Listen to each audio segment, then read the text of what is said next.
It is Ask the Mayor Day. That's right. Greensboro Mayor Nancy Vaughan is joining us live in studio, and we're talking all kinds of things from the recent tropical storm, the IRC. We're talking about all sorts of things. So Mayor Vaughan is answering your questions as well. You can text them now to the number on your screen, 336-379-5775. We're going to keep that number down at the corner of your screen so you have it when you think of a question that you want to ask.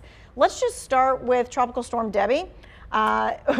Greensboro saw what, like 10 inches of rain over a couple of days. It was amazing. We had 5 inches of rain in 90 minutes on that late Friday night. Yep. So we had a lot of flooding. We did. And we want to know, like, how did the city deal with that? Is there something that we were prepared for? What kind of lessons have we learned? So I think our city staff does a great job preparing for a storm. They're always looking at the weather forecast as far in advance as they possibly can.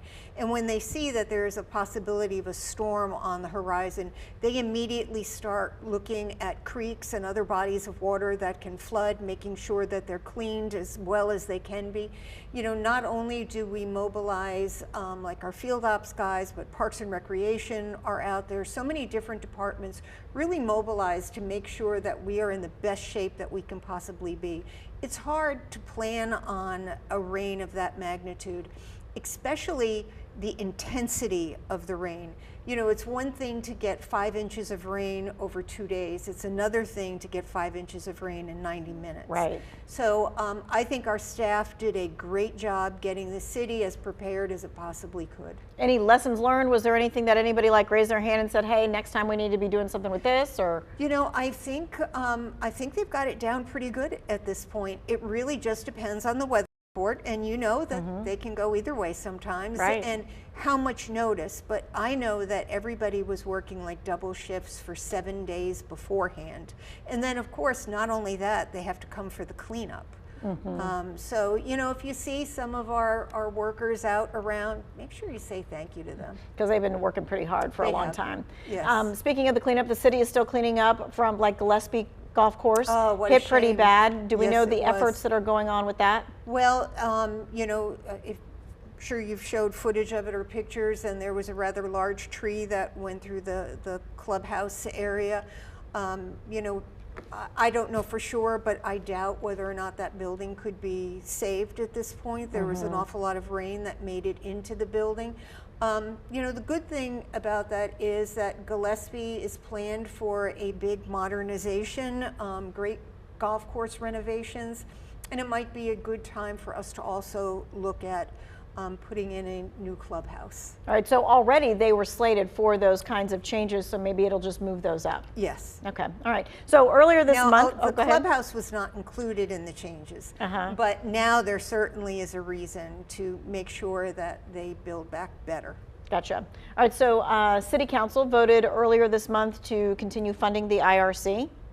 So that was a long discussion. It was, and that was only one program with the IRC. There are a few other programs that we financed for the IRC that didn't get all the discussion that this one 24/7 drop-in center did. And so we funded the first 6 months of the year.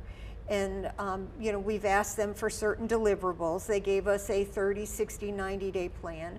We want to make sure that they are adhering to that plan, and then we will fund the second 6 months. Now, part of that also is we are only half their budget. I believe that they plan on asking the county for the other half of the budget. I don't know that the IRC has reached out to the county with that ask yet. When they did the 24/7 pilot program, it was split 1/3 with the city, 1/3 with the county, and then they were going to raise the other third privately. They weren't successful in raising all of those funds, but they did raise some money. Okay. What about, do we think that the small houses and stuff like that will be back for the winter time? They will be, the pallet shelters, and we've already gone out for the RFP, and I have to, you know, thank the IRC for stepping up. They've managed that program, I believe, for the last 2 years. They've done a phenomenal job both years, and that they will be doing it again this year. Okay. All right, so there was an interesting Facebook post that I saw on Mayor Vaughan's Facebook earlier this week, and it was talking about they were looking for an American soldier family, and it seemed to say that this person had found dog tags from someone who lived in Guilford County and that they simply wanted to return those dog tags. All right, what can you tell us about this Facebook post? So I put it on Facebook and I put it on Nextdoor, and I was hoping that we would be able to reunite the family with the dog tags. And it's interesting, especially on Nextdoor, that people came and said that, one, a lot of the information that was on the post was readily available, but that dogs tags didn't list things like, you know, hometowns and right. what service they're with and when they enlisted or when they were deployed. And people said they thought it was a scam. And I wasn't sure what it could be a scam for, but interestingly enough, just yesterday I received another email on my city email very similar to this one. Different name though? Different names, and it wasn't from somebody, the first request was from somebody in France, though when I Google Earth their address, it actually came up in Spain, which I thought was interesting. This is something more local, but I'm wondering is this some sort of a spam?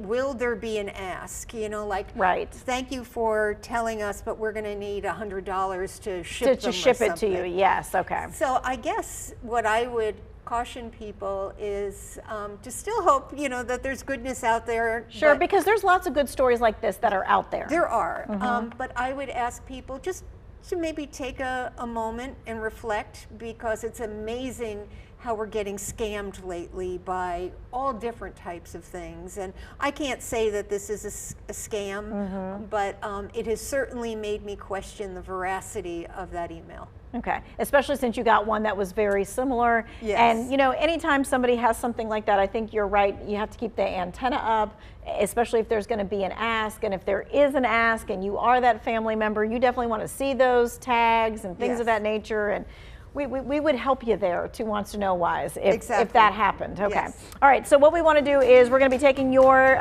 questions when we come back. 336-379-5775.